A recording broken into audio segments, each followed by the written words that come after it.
પ્રશ્ન નંબર 12 સામાન્ય નજીક બિંદુ 25 સેન્ટીમીટર ધરાવતી તો નજીક બિંદુ આપેલું છે મતલબ કે ડી બરાબર કેટલા આવી ગયા 25 સેન્ટીમીટર આગળ ધરાવતી એક વ્યક્તિ 8 mm આપ્યું છે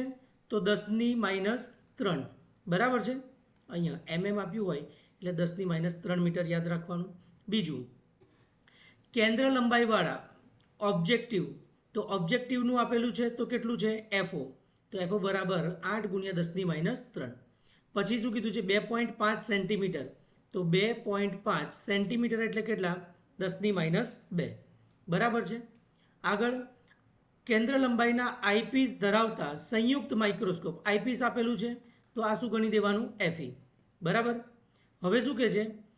માઇક્રોસ્કોપ વડે ઓબ્જેક્ટિવથી 9 mm દૂર એટલે આ યુ મળી ગયું તમને ઓબ્જેક્ટિવથી જ કીધું છે એટલે યુ આપણે ઓ કરી દેવાનું અને બી પાછું માઇનસમાં 9 mm આપેલું છે એટલે 10⁻³ વસ્તુનું સ્પષ્ટ પ્રતિબિંબ મેળવવા તો આપણી પાસે એફઓ છે યુઓ છે તો લેન્સનું સૂત્ર મૂકીએ તો વીઓ મળી જાય વીઓ મળે તો એફઈ પછી વીઓ અને એના દ્વારા આપણને શું મળી જાય યુઈ બરાબર છે આગળ શું કહે છે બંને લેન્સ વચ્ચેનું અંતર શોધો તો હવે વીઓ મળી જાય તો યુઓ અને વીઓ બરાબર છે એના થકી પણ મળી જાય માઇક્રોસ્કોપની મોટો શક્તિ શોધો હવે નજીક બિંદુ કીધું છે તો વીઓના છેદમાં યુઓ અને પછી 1 + ડીના છેદમાં એફ આનાથી આપણને મોટો શક્તિ મળી જશે બરાબર છે આકૃતિમાં આપણને દેખાય છે એ પ્રમાણે ઓબ્જેક્ટિવ માટે ડી કેટલા છે 25 સેન્ટીમીટર એફઓ કેટલા 8 mm એટલે 8 × 10⁻³ એટલે 0.8 સેન્ટીમીટર હવે અહીંયા 25 સેન્ટીમીટર કીધું છે એટલે બધું શેમાં કન્વર્ટ કરેલું છે સેન્ટીમીટરમાં નું પણ સેન્ટીમીટરમાં બરાબર છે લેન્સનું સૂત્ર મૂકીએ તો 1/f બરાબર v - u હવે v જોઈએ છે આપણે vo ક્યાં પ્રતિબિંબ બને છે તો આને લઈ જાઓ સામે u ફરીથી આપણું કેવું છે ઋણમાં બરાબર છે ફરીથી 0.9 × 0.8 કેટલા થશે 0.72 0.9 - 0.8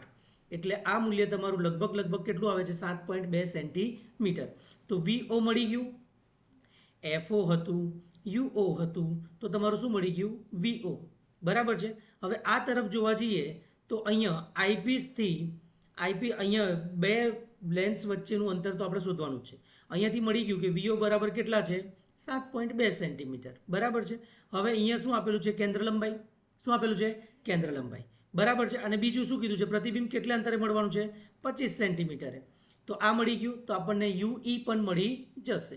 તો એફઈ આપેલું છે વીઈ આપેલું છે તો 2.5 ને 25 સેન્ટીમીટર એનાથી આપણને યુઈનું મૂલ્ય કેટલું મળે છે 2.27 સેન્ટીમીટર તો પેલું ઉપરનું 7.2 સેન્ટીમીટર પ્રતિબિંબવાળું અને 2.27 વસ્તુવાળું બરાબર છે બંનેનો સરવાળો કરીએ તો આપણને કેટલું મળે 9.47 સેન્ટીમીટર આગળ વધીએ હવે મોટા શક્તિની વાત કરે તો એમઓ × એમઈ એમઓ માટે શું આવે વીઓના છેદમાં યુઓ એમઈ માટે લખાય 1 + ડીના છેદમાં એફ એટલે આને સોલ્વ કરીએ તો આપણને મળે 88 કેટલા મળે ભાઈ 88 ઓકે